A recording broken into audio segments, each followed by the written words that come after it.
As we take a look at our schedules, they just mentioned Shanghai might not get a win in the first week. As you take a peek at Saturday, day 3 of action, we'll see the Shanghai Dragons match up against the Vancouver Titans. A rough opening schedule, but what else do you see here on this screen, guys? What matches are you pumped for? Maybe next week, Shanghai. I'm excited to look for the clash between the European teams, honestly. Paris Eternal and the London Spitfire. This is the first time, obviously, because last season we only had one European team. This is the first time that we get two European teams clashing. And Paris Eternal are like a bona fide, full European, nobody from anywhere else. Close them off. And Paris Eternal are really going to represent Europe, I think. If you're a fan of the European contenders, a lot of these guys. They got Kruise. Kruise isn't from Europe.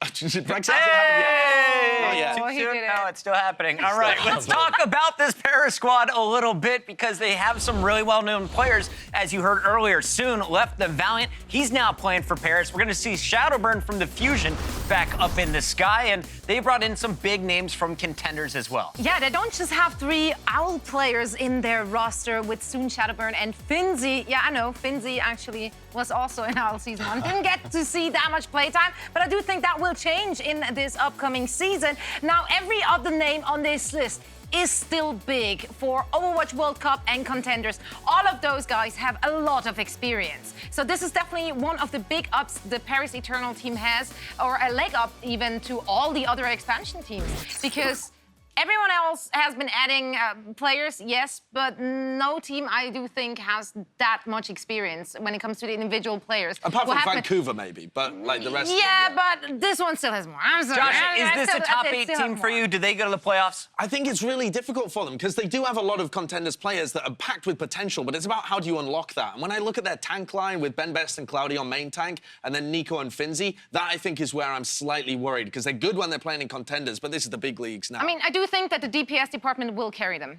Stage 1. I do think that is pretty much going to be their one up. All right, well, as much as I value and respect your opinions, I want to hear from one of the Paris players. We had Kruise stop by earlier to chat with Malik about the 2019 season. What's good, guys? I'm with the one and only Kruise from the Paris Eternal. How you doing today, man? I'm doing amazing, thank you. Doing amazing. All right, so dude, let's go ahead and jump straight into it. You've played in competitive Overwatch since the beta, and you've actually been a part of 2 Overwatch World Cups. So how does it feel to finally be in the league right now? It feels amazing. It's like where all the best players are at. So I love competition, and that's obviously where the best competition's at as well. So it feels amazing. I cannot wait to get to LA and start playing. Right, right. And you know, you mentioned that competition. The last we saw you was actually playing for Team UK in the World Cup. Tell me, how important is it to play on the big stage? For any aspiring player out there, how important is it to have a platform like that to show off your talent? It means everything because the important games in esports are normally on stages in front of crowds. So testing like your exposure to that, like how you deal under pressure, stuff like that, is really important for teams looking to pick up players. It's a big factor when picking up a player if they can handle the pressure, if they can handle the stress and all that. So giving the players that experience is really important. What was one of your biggest takeaways from playing in the World Cup? I mean, you've come a long way. We've noticed you've even switched roles. Is there anything that you learned in your World Cup experience? I mean, honestly, in my World Cup experience, like the first ever World Cup I played in on LAN, just bonding with my team and just knowing and seeing how important teamwork is and like having like a family on LAN. So no one feels pressure. You're all together. You're all believing in each other. So like when you go on stage, you're all super confident because of that. Right, right. Well, let's switch gears here. You and I both witnessed the craziness in France with all the Paris fans. And with you being with the Paris Eternal, I want to know, straight from your mouth, do you think you guys have the best fans in all of the league right now? Honestly, French fans, like playing against France, like on that stage was just crazy. It was like we normally, you can't even hear with the soundproof headphones. You normally can't hear anything, but you could hear all their chants. Like when the Soon would get a kill, they'd all like shout Soon. It was like, I don't know, it's incredible, honestly. They are so passionate. It's amazing to see. So I'm more than happy to have them supporting me. Dude, my ears are still ringing right now from all that noise that we were hearing out there, man. You guys have a passionate fan base for sure. But you've had a busy off season with the World Cup, and I want to know, how much have you been practicing with the Paris team? Have you guys got a lot of time to scrim? And on top of that, when can I expect to see you guys here in Los Angeles? All right, so basically we are practicing right now in EU. I don't know how long for, and I said take it day by day. I want to say at least a month now, off and on, because of just scheduling issues and stuff like that.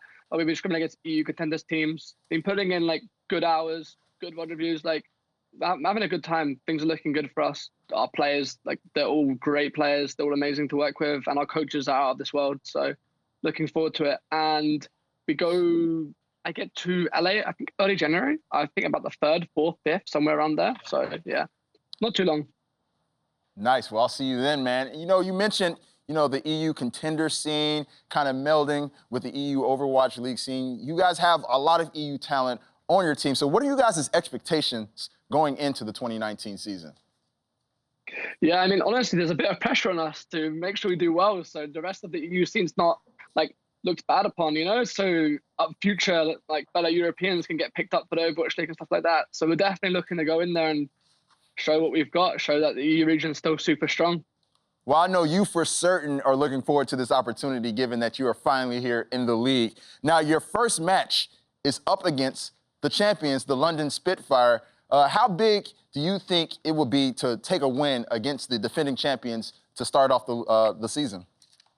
I think that would feel unbelievable. It'd be huge. It'd be absolutely amazing to do that. So definitely going to work very hard to make that a reality, because words can't explain how great that would be.